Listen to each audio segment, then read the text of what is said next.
সারা দেশে এসএসসি ও সমমানের পরীক্ষা শুরু। প্রশ্নপত্র নিয়ে যশোর শিক্ষা বোর্ডের শিক্ষার্থীদের মিশ্র প্রতিক্রিয়া। ফাঁস হওয়া ঠেকাতে কঠোর প্রশাসন। দক্ষিণ পশ্চিম উপকূলে ফের ভাঙন আতঙ্ক। ঝুঁকিতে ৩ জেলার অন্তত ৫০ কিলোমিটার বেড়িবাঁধ। সংস্কারে পর্যাপ্ত বরাদ্দ মিলছে না, দাবি পানি উন্নয়ন বোর্ডের। খুলনা নগরীতে ভোগান্তির নাম ইজি বাইক। সিটি কর্পোরেশনের নকল স্টিকার লাগিয়ে চলছে প্রায় ৫০,০০০। ঘটছে নানা অপরাধ, শৃঙ্খলা ফেরাতে প্রযুক্তি ব্যবহারের আশ্বাস। মাছ ও কাঁকড়া ধরতে সুন্দরবনে গিয়ে জলদস্যু বাহিনীর হাতে অপহরণ। মোংলায় কোস্টগার্ডের অভিযানে ৬ নারী ও জেলেসহ ৩৩ জনকে উদ্ধার। ১৬টি কাঠের নৌকা জব্দ। এবং বর্ষবরণ ঘিরে সংস্কৃতি শহর যশোরে প্রাণের ছোঁয়া। রংতুলির আঁচড়ে ফুটিয়ে তোলা হচ্ছে বৈশাখী শোভাযাত্রার অনুষঙ্গ। উৎসব উদযাপনে নিরাপত্তা জোরদার।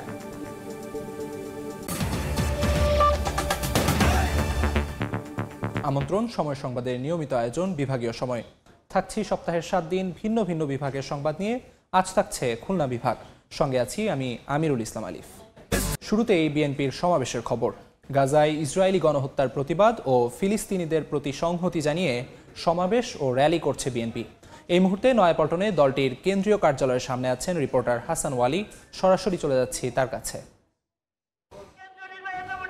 ফিলিস্তিনের গাজা ও রাফা ইসরায়েলি বাহিনীর বর্বরোচিত হামলার প্রতিবাদে আজকে কিছুক্ষণ পরই এই সমাবেশ, প্রতিবাদী সমাবেশ এবং র্যালি সেটি অনুষ্ঠিত হবে বিএনপির পক্ষ থেকে। এবং নয়াপল্টনে বিএনপির কেন্দ্রীয় কার্যালয়ের সামনে এই মুহূর্তে যে অস্থায়ী মঞ্চটি রয়েছে সেখানে আমি দাঁড়িয়ে আছি। এর আশেপাশে পুরো জায়গা জুড়ে কিন্তু আসলে নেতা কর্মীদের উপস্থিতি আমরা দেখছি।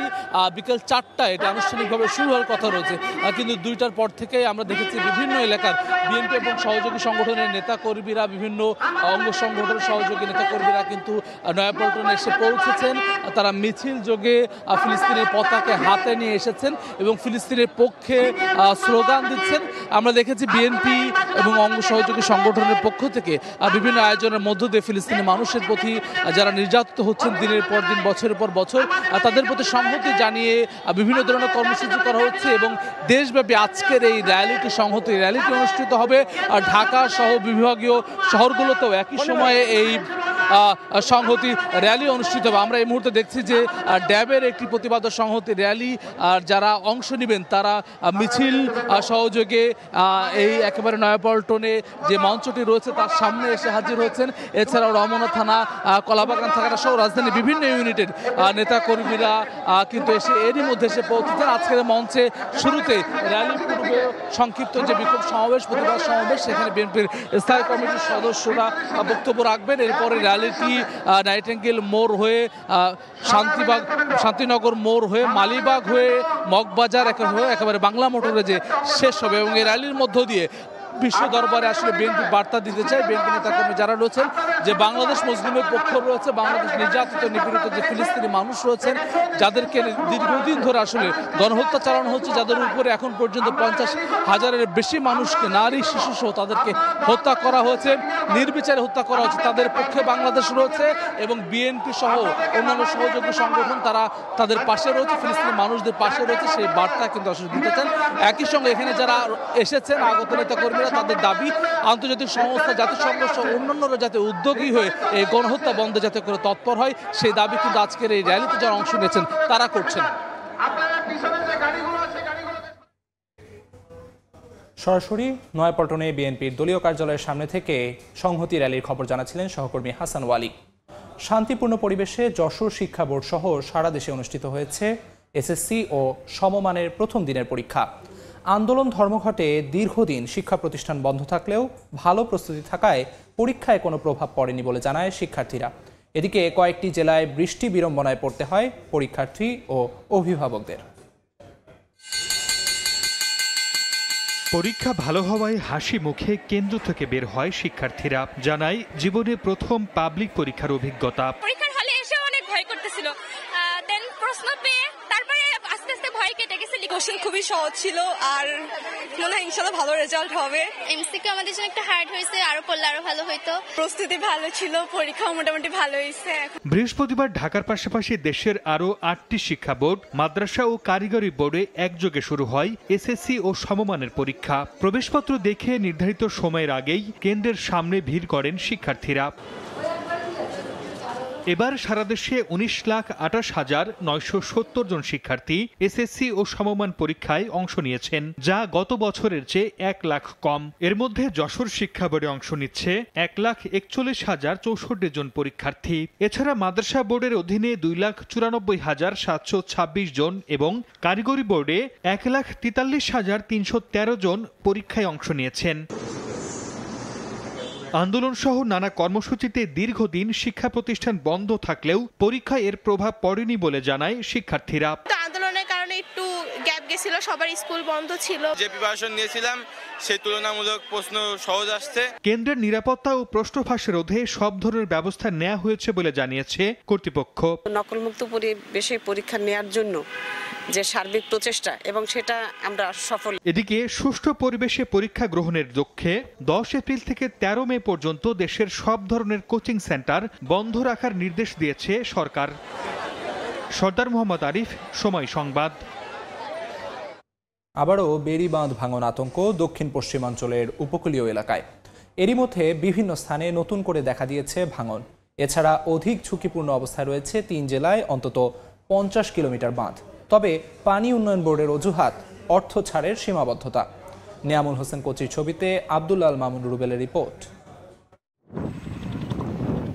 খুলনার দাকব উপজেলার পানখালী ইউনিয়নে ঝপঝপিয়া নদীর পাড় ঘেঁষে কোথাও ধস, কোথাও আবার দীর্ঘ ফাটল। এমন চিত্র খুলনা, বাগেরহাট ও সাতক্ষীরা জেলার বিভিন্ন নদী তীরের অন্তত 52টি পয়েন্টে। পানি উন্নয়ন বোর্ডের তথ্য মতে দক্ষিণ পশ্চিমাঞ্চলের এ 3 উপকূলীয় জেলায় 2006 কিলোমিটার বেড়িবাঁধ রয়েছে। নদী নিয়ে কাজ করা সরকারি বেসরকারি বিভিন্ন সংস্থার তথ্য মতে 3 জেলায় অন্তত 50 কিলোমিটার বাঁধ অধিক ঝুঁকিপূর্ণ ও 100 কিলোমিটারের বেশি অংশ রয়েছে ঝুঁকিপূর্ণ অবস্থায়। রাত বেলা শোবো, সন্ধ্যার সময় শোবো, একটা ভয় থাকে যে আমরা কোন সময় টোল টুপলানে বাইন্দে নিয়ে আমরা বের হয়ে যাবো। ভাঙিয়ে গেলে আমাকে অনেক ও এলাকার লোক একটা বাঁচবে না। জিআর যে বস্তা এ ফেলানো না ফেলানোর সমান। দুর্যোগ মৌসুমে বাঁধ মেরামতে পানি উন্নয়ন বোর্ডের তোড়জোড় বাড়লেও নামমাত্র সংস্কারে কোনো কাজ হচ্ছে না বলে অভিযোগ জনপ্রতিনিধিদের। চেয়ারবাড়ি বয়স আমার 3.5 বছর থেকে 4 বছর। আমি তো শুরুর থেকে বলতেছি, এখনো বলতেছি, কোনো ভূমিকা দেখি না যে না সাস্টেনেবল কিছু হবে। তবে অর্থ ছাড়ের সীমাবদ্ধতার অজুহাত পানি উন্নয়ন বোর্ডের। আমাদের রেভিনিউ বাজেটে খুব লিমিটেড টাকা দেয়। ওই টাকা দিয়ে এত বিশাল এলাকার বাঁধ মেরামত করা অনেক ব্যয় সাপেক্ষ, সম্ভব হয় না। সম্প্রতি সাতক্ষীরার আশাশুনিতে এমনই একটি ঝুঁকিপূর্ণ বাঁধ ভেঙে প্লাবিত হয় অন্তত 20 গ্রাম। স্বল্প মেয়াদে নয়, দীর্ঘমেয়াদী স্থায়ী টেকসই বেড়িবাঁধ নির্মাণের দাবি পুরো দক্ষিণের উপকূলবাসীর। দাকপের পানখালী ইউনিয়ন থেকে আব্দুল্লাহ আল মামুন রুবেল, সময় সংবাদ, খুলনা। এ নিয়ে আরও তথ্য জানাতে এই মুহূর্তে সাতক্ষীরার আশাশুনিতে আছেন সহকর্মী মমতাজ আহমেদ বাপি। এছাড়া এই বিষয়ে আলোচনার জন্য খুলনার নূরনগরে আছেন সহকর্মী আব্দুল্লাহ মামুন রুবেল। তার সঙ্গে যুক্ত হচ্ছেন পানি উন্নয়ন বোর্ডের দক্ষিণ পশ্চিমাঞ্চলের অতিরিক্ত প্রধান প্রকৌশলী বিদ্যুৎ কুমার সাহা। শুরুতেই যাচ্ছি বাপির কাছে।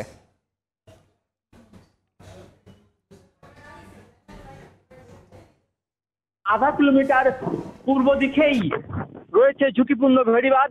এই ভেড়িবাঁধের উপরে দাঁড়িয়ে আমরা এখন দেখাতে চাই যে ভাঙনের কি ভয়াবহতা। ভাঙনের এই ভয়াবহতার মধ্য দিয়েই চলছে এলাকাবাসীর আতঙ্ক।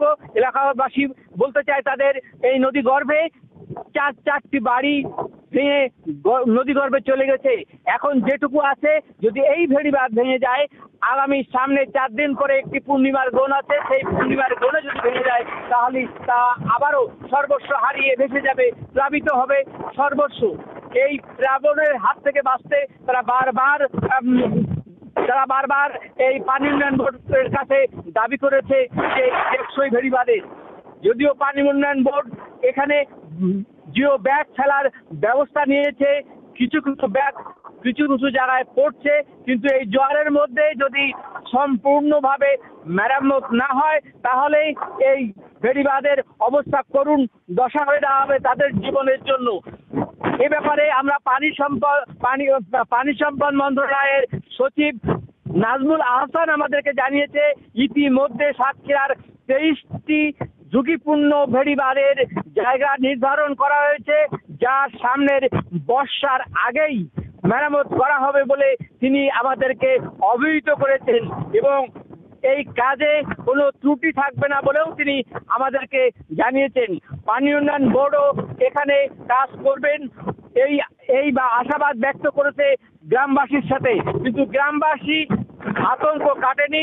গ্রামবাসী আতঙ্কিত, তারা বলছে যে তাদের 4টি বাড়ি এই নদীগর্ভে বিলীন হয়েছে।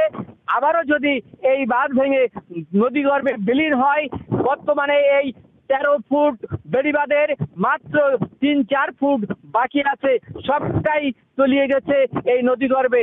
এই ছিল সাতক্ষীরার আশাশুনি উপজেলার বিচট ভেড়িবাঁধ থেকে সর্বশেষ ঝুঁকিপূর্ণ পরিস্থিতির সর্বশেষ।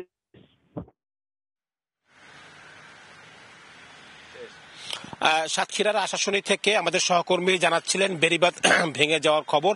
একই রকম ভাবে কিন্তু দক্ষিণ পশ্চিমাঞ্চলের বিভিন্ন উপকূলীয় এলাকায় অন্তত 52টি পয়েন্টে বেড়িবাঁধ ঝুঁকিপূর্ণ অবস্থায় রয়েছে। এসব ঝুঁকিপূর্ণ বেড়িবাঁধ নিয়ে আসলে পানি উন্নয়ন বোর্ড কি ভাবছেন সেগুলো নিয়ে আজ আমরা কথা বলবো পানি উন্নয়ন বোর্ডের দক্ষিণ পশ্চিমাঞ্চলের অতিরিক্ত প্রধান প্রকৌশলী বিদ্যুৎ কুমার সাহার সঙ্গে। আপনাকে স্বাগত জানাচ্ছি। শুরুতে একটু জানতে চাইছিলাম যে আমরা যেটি দেখলাম যে কিছুদিন আগে সাতক্ষীরাতে একটি জায়গা ভেঙে গিয়েছে এবং একই রকম অবস্থা কিন্তু এই খুলনা বাগেরহাট সাতক্ষীরার বিভিন্ন উপকূলীয় এলাকায় নদীর পার ঘেঁষে আমরা দেখেছি কোথাও ফাটল, কোথাও ধস নেমেছে। তো এই জায়গাগুলো আসলে আপনাদের নজরে আছে কিনা, আপনারা আসলে এই কোথায় কোথায় এই কোন পয়েন্ট ভেঙেছে আপনারা জানেন কিনা? ধন্যবাদ আপনাকে। আমাদের এই দক্ষিণ পশ্চিম অঞ্চলে যে বেড়িবাঁধগুলো সেগুলো আমরা গত বছর যে ঘূর্ণিঝড় আইলার পরই আমরা এগুলোর পুনর্বাসনের উদ্যোগ নিছি এবং ইতিমধ্যে প্রায় 53 কিলোমিটার করে ফেলছি আমরা। আর বাকি যেটা আছে সেটাও আমাদের কাজ চলমান আছে। আমরা এই মুহূর্তে কিছুক্ষণ আগে আমি খবর পেলাম আমরা যে একটা 48টা পয়েন্টে আমরা ঝুঁকিপূর্ণ আমরা চিহ্নিত করে এটা বোর্ডকে জানাইছিলাম এবং আমাকে অনুমোদন দিচ্ছে। এটা এই সপ্তাহের মধ্যে টেন্ডার করে আমরা কাজ করে ফেলবো এই শর্ট নোটিশে, 10 দিনের নোটিশে। এবং এই কাজগুলো আমরা এই মে মাসের শেষও লাগবে না আশা করি, তার মধ্যে আমরা করে ফেলবো। এছাড়াও আমি নিজে গতকাল কয়রা এবং পাইকগাছা ঘুরে আসছি, আমার এসি সাহেবও ঘুরে আসছে, আজকে সাতক্ষীরা আছে আমার এসি সাহেব, সবাই আমরা ফিল্ডে আছি। কোথায় কোনো সমস্যা হলে তাৎক্ষণিকভাবে আমরা ব্যবস্থা নিচ্ছি যাতে কোনো জনদুর্ভোগের সৃষ্টি না হয়। কিন্তু যেটা হচ্ছে কি আমরা স্থানীয়দের কাছে যে অভিযোগটা আসলে বারবার পেয়ে থাকি যে আপনারা তাৎক্ষণিকভাবে যে কাজগুলো করেন সেই জায়গাতে আসলে 6 মাস বা 1 বছর পরে আবারও ভাঙন দেখা দেয়। তার মানে হচ্ছে কি কাজের মান নিয়ে কোনো প্রশ্ন থাকে কিনা বা এটি আসলে ঠিক মানসম্মত কাজ হচ্ছে কিনা? এটা আসলে মানসম্মত তো অবশ্যই হচ্ছে, কিন্তু আপনি তো জানেন যে এগুলো হচ্ছে মাটির বাঁধ, আমাদের টেকসই বেড়িবাঁধ করা প্রয়োজন। এর জন্য আমরা বিশেষ করে সাতক্ষীরা অঞ্চল এবং এই অঞ্চলে আমার দক্ষিণ পশ্চিম অঞ্চলে 10টা পোল্ডার অলরেডি স্টাডি করে ওয়ার্ল্ড ব্যাংকের অর্থায়নে এটা আগামী অর্থ বছর থেকে আমাদের কার্যক্রম শুরু হবে, এটা চলমান আছে। এছাড়া কিছু কিছু প্রকল্প যেমন আপনি 15 পোল্ডারে যে গাবুরার আমার 29 কিলোমিটার, 14/1 কয়রার প্রায় 32-33 কিলোমিটার এম্বাঙ্কমেন্ট, এছাড়া আমার বাগেরহাটে এই সব জায়গায় কিন্তু কাজ চলমান আছে এখন। এছাড়াও আমাদের পরিকল্পনা আছে এগুলো আস্তে আস্তে পর্যায়ক্রমে আমরা টেকসই বেড়িবাঁধে এটা রূপান্তর করব। আসলে যেটি প্রশ্ন ছিল যে এই যে বেড়িবাঁধগুলো আপনারা তাৎক্ষণিকভাবে নির্মাণ করছেন এটি আসলে খুব বেশি দিন টিকছে না কেন? আমাদের এগুলো এমার্জেন্সি বেসিসে করা হয় যাতে ভাঙে পানি না ঢোকে। এই জন্য এটা দেখা যায় যে আমাদের অরিজিনাল ডিজাইনে করতে গেলে অনেক টাকা লাগে, কিন্তু একবারে অত টাকা সংস্থান করা খুব ডিফিকাল্ট হয়ে যায়, কারণ আমার অনেক জায়গায় অ্যাড্রেস করা লাগে। এই জন্য আমরা মোটামুটি আমরা যে কাজগুলো করি এটা কিন্তু কমপক্ষে 2 বছর টেকে। আমি দেখছি তো এর আগে যখন 22-21 সালের কাজও এখনো টিকে আছে, আমি যখন ভিজিট করছি আমি দেখছি এটা। আরেকটা বিষয় হচ্ছে আপনি বলছিলেন যে টেকসই বেড়িবাঁধের জন্য আপনাদের যে পরিকল্পনার কথা বলছিলেন ওয়ার্ল্ড ব্যাংকের সহায়তায়, তো সেই পরিকল্পনাটা আসলে বাস্তবায়ন কবে নাগাদ হতে পারে এবং সেটি নিয়ে আপনাদের কার্যকর পদক্ষেপগুলো আসলে কি? এটা আমাদের প্রকল্প পরিচালক সাহেব ঢাকায় বসেন পানি ভবনে, উনি ওয়ার্ল্ড ব্যাংকের সাথে যোগাযোগ রাখতেছেন। জুলাই মাসে আমাদের সাথে একটা নেগোসিয়েশন হওয়ার পরে আমরা এই প্রজেক্টের কার্যক্রম শুরু হবে আশা করতেছি। জি, আপনাকে ধন্যবাদ। আসলে আমরা শুনছিলাম যে পানি উন্নয়ন বোর্ড আসলে বলছিল যে তারা আসলে টেকসই বেড়িবাঁধ নির্মাণের জন্য বেশ কিছু উদ্যোগ গ্রহণ করেছে, পাশাপাশি জরুরি যে সমস্ত জায়গায় বাঁধ ভেঙে গেছে সেসব জায়গায় আসলে জরুরি মেরামত করা হচ্ছে এবং তারা আসলে প্রত্যাশা করছেন যে এই জায়গাগুলো আসলে মেরামত করা গেলে উপকূলীয় অঞ্চলের মানুষের যে দুর্ভোগ সেটি আসলে অনেকটাই লাঘব হবে। তো আমার কাছে এই ছিল খুলনা থেকে উপকূলীয় এলাকায় বেড়িবাঁধ ভাঙন নিয়ে আলোচনার সবশেষ। খুলনা বিভাগের ভাঙনের ঝুঁকিতে থাকা বেড়িবাঁধের সবশেষ খবর জানাচ্ছিলেন সহকর্মীরা। খুলনা মহানগরীর যানজটের প্রধান কারণ ইজি বাইক, এমনকি দুর্ঘটনার পাশাপাশি এ নিয়ে অপরাধ ও চালক হত্যা করে বাহন চুরির মতো ভয়াবহ ঘটনাও ঘটছে অহরহ। নগরীতে কি পরিমাণ ইজি বাইক প্রয়োজন তার সঠিক কোনো তথ্য নেই কোনো দফতরেই। সড়কে শৃঙ্খলা ফেরাতে প্রশিক্ষণ ও প্রযুক্তি ব্যবহারের আশ্বাস কর্তৃপক্ষের। আব্দুল হালিমের ছবিতে বেল্লাল হোসেন সজলের রিপোর্ট। ৪৫ বর্গ কিলোমিটার আয়তনের খুলনা মহানগরে নেই কোনো গণপরিবহন। মানুষের যাতায়াতের জন্য এক সময়ের বেবি ট্যাক্সি ও রিকশার জায়গা দখল করেছে ইজি বাইক। তবে নগরীতে কি পরিমাণ ইজি বাইক প্রয়োজন তার সঠিক কোনো তথ্যপাত্র নেই কোনো দফতরে। বর্তমানে খুলনা মহানগরীর যানজটের প্রধান কারণ ইজি বাইক, এমনকি এ যানবাহন দিয়ে অপরাধ, দুর্ঘটনা ও চালক হত্যা করে বাহন চুরির মতো ভয়াবহ ঘটনাও ঘটছে। এদের নির্দিষ্ট রুট না থাকার কারণে যে যেখানে যেভাবে পারছে সেখানে থামাচ্ছে। ন্যূনতম 3 গুণ ধারণ ক্ষমতার বাইরে আপনার গাড়ি চলতেছে। আসতেছে গ্রাম থেকে, এখানে এসে প্যাসেঞ্জারগুলো যেটা ভাড়া 10 টাকা, ওরা 5 টাকা টানতেছে। ৮৭০০ ইজি বাইকের লাইসেন্স দেওয়া হয়েছে, বর্তমানে ২০,০০০ গাড়ি চলে। এদিকে সড়কে শৃঙ্খলা ফেরাতে ২০২০ সালে প্রায় ৮,০০০ লাইসেন্স দেয় সিটি কর্পোরেশন। বন্ধ করা হয় বহিরাগত ইজি বাইক প্রবেশ, তবে তাতেও মেলেনি সুফল। নকল স্টিকার লাগিয়ে নগর জুড়ে চলছে প্রায় ৫০,০০০ ইজি বাইক। রুটগুলো ফিক্স করে দেওয়া, সমন্বিত যে বিষয়গুলো অ্যাড্রেস করতে পারি, তাহলে মনে হয় যে আমরা একই সাথে একটা সুন্দর শহর পেতে পারি এবং সেফটিটা এনশিওর করতে পারছি। তবে এবার কঠোরভাবে সড়কে শৃঙ্খলা ফেরাতে প্রশিক্ষণ ও প্রযুক্তির ব্যবহারের আশ্বাস সংশ্লিষ্টদের। স্মার্ট কার্ড জাতীয় ইলেকট্রনিক্স জিনিসগুলো হাতে পাইলে আমরা শহরে যন্ত্র গাড়িগুলো বা বাইরে বহিরাগত যে অবৈধ গাড়িগুলো আছে এগুলো আমরা সংরক্ষণ করা বা নিয়ন্ত্রণে আনার চেষ্টা করব। তারা যদি একটু এডুকেশন পায়, প্রশিক্ষণ পায়, তারা যদি একটু সচেতন হয়, তাহলে কিন্তু এই এখনকার যে যানজট যেটা আপনারা ফিল করেন, আমরা ফিল করি, সেটা কিন্তু কমে যাবে। চলতি অর্থ বছরের মার্চ পর্যন্ত নবায়ন হয়েছে ৬,৮৯০টি ইজি বাইকের লাইসেন্স। বেল্লাল হোসেন সজল, সময় সংবাদ, খুলনা। ৮ বছর আগে খুলনাকে ভিক্ষুক মুক্ত জেলা ঘোষণা করা হলেও কাজে আসছে না পুনর্বাসনের উদ্যোগ। সংশ্লিষ্টরা বলছেন, একদিকে পুনর্বাসন কার্যক্রম পর্যাপ্ত ছিল না, অন্যদিকে ভিক্ষাবৃত্তিকে অনেকে বাণিজ্য হিসেবে নিয়ে ফিরেছে আগের পেশায়। তবে জেলা প্রশাসন বলছে ভিক্ষাবৃত্তি কমাতে কাজ চলছে। আব্দুল হালিমের ছবিতে তানজিম আহমেদের রিপোর্ট।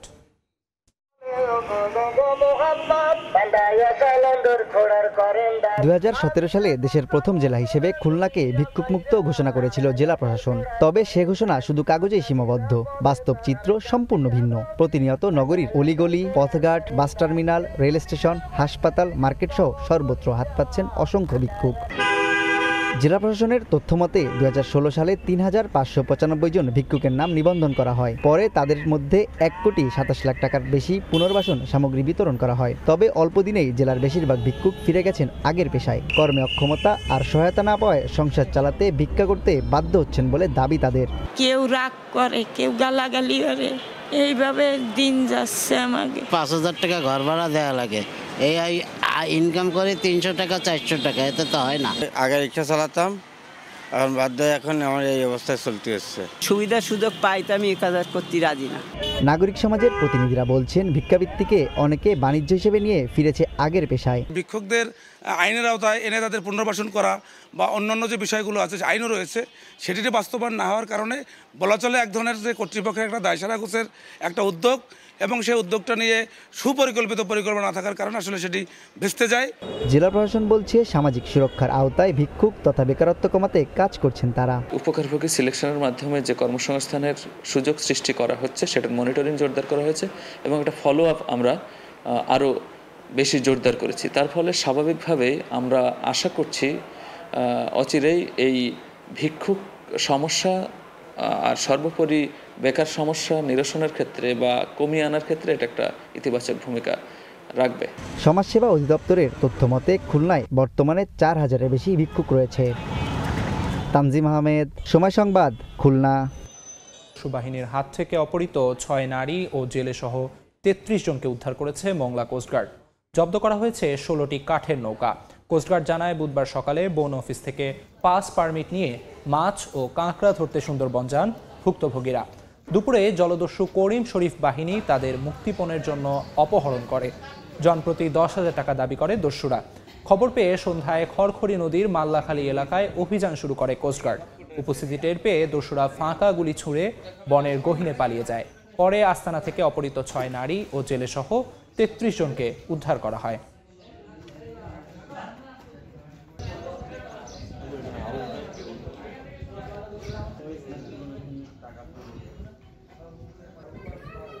ঝিনাইদহ যশোর মহাসড়ক 6 লেনে উন্নীতকরণ কাজ চলছে কচ্ছপ গতিতে। প্রকল্পের মেয়াদ 1 বছর বাকি থাকলেও এখনও বেশিরভাগ কাজ বাকি। কর্তৃপক্ষ বলছে জমি অধিগ্রহণ জটিলতায় আটকে গেছে সড়ক সম্প্রসারণের কাজ। দ্রুত সমস্যা সমাধানের চেষ্টা চলছে। লোটাস রহমান সোহাগের রিপোর্ট। খানাখন্দে ভরা সড়ক, একটু বৃষ্টি হলেই ভোগান্তি বেড়ে যায় কয়েক গুণ। 4 বছর ধরে এমন সড়কে চলাচল ঝিনাইদহ সহ আশপাশ জেলাবাসীর। 2020 সালে ঝিনাইদহ যশোর মহাসড়ক 6 লেনে উন্নীতকরণের প্রকল্প হাতে নেওয়া হয়। 4 বছর পেরিয়ে গেলেও এখনো বাকি প্রকল্পের সিকিভাগ কাজ। প্রকল্পের আওতায় শহরের বাইপাস চুটলিয়া মোড় এলাকায় শেষ হয়েছে ফ্লাইওভারের পাইলিংয়ের কাজ। ধোবাঘাটা সেতুর জন্য তৈরি করা হয়েছে ব্রিজের গার্ডার, আর করা হয়েছে কয়েকটি কালভার্টের কিছু অংশের উন্নয়ন। কিন্তু সড়কের মূল উন্নয়ন কাজ এখনো শুরু হয়নি। 6 লেনের রাস্তা হবে বলে যে রাস্তা যে ভাঙা, রাস্তার যে বেহাল দশা, এইটাও সংস্কার হচ্ছে না। ধুলো বালিতে যানজটের কারণে আমাদের সাধারণ মানুষের অনেক দুর্ভোগ হচ্ছে। কাজের যে গতি, তাতে মনে করেন খুবই নিম্নমানের গতিতে কাজ চলছে। আমাদের রাস্তার যে অবস্থা, আমরা ঠিকভাবে যানবাহন চলাচল করতে পারি না, আমাদের যাতায়াতে কষ্ট হয়। আমরা চাই আমাদের রাস্তা দ্রুত কমপ্লিট করে দিই। সড়ক বিভাগ বলছে জমি অধিগ্রহণ জটিলতায় সড়ক সম্প্রসারণের কাজ শেষ হয়নি, তবে দ্রুত কাজ শেষ করার আশ্বাস জেলা প্রশাসকের। ভূমি অধিগ্রহণ প্রক্রিয়াটা যত দ্রুত কমপ্লিট হবে আমাদের প্রজেক্টের গতি তত বৃদ্ধি পাবে এবং নির্দিষ্ট সময়ে আমরা কাজ শেষ করতে পারবো বলে মনে করছি। সদর অংশের চূড়ান্ত কাজও আমাদের প্রায় শেষ পর্যায়ে। সামান্য কিছু হয়তোবা মন্ত্রণালয়ে আমরা লিখেছি, সেটা আবার জবাব আসবে। আমরা আশাবাদী যে আগামী 1 থেকে 1.5 মাসের মধ্যে আমাদের সদর অংশেরও সকল কাজ আমরা ক্লোজ করতে পারবো। 2020 সালের 24 নভেম্বরে শুরু হওয়া প্রকল্পটি 2026 সালের জুনে শেষ হওয়ার কথা রয়েছে। লোটাস রহমান সোহাগ, সময় সংবাদ, ঝিনাইদহ। সুন্দরবনে চলছে মধু সংগ্রহ। পাশ নিয়ে দলে দলে বনে ঢুকছেন মোয়ালরা। তবে ঈদের কারণে এবছর কার্যক্রম 1 সপ্তাহ পর শুরু হয়েছে। এদিকে লাভ বাড়াতে সহজ শর্তে সরকারি ঋণের দাবি মোয়ালদের। আর অবৈধভাবে মধু সংগ্রহ রোধে সতর্ক অবস্থানে বন বিভাগ। মমতাজ আহমেদ বাপির পাঠানো তথ্য ও ছবি নিয়ে রিপোর্ট। প্রতি বছর 1 এপ্রিল সুন্দরবনে মধু আহরণের জন্য অনুমতি দেয়া হলেও এবার ঈদুল ফিতরের কারণে তা 1 সপ্তাহ পেছানো হয়। অনুমতি পেয়ে এখন মোয়ালরা ছুটছেন সুন্দরবনে। বছরে প্রায় 3000 মোয়াল অনুমতি নিয়ে সুন্দরবনে মধু আহরণে যায়।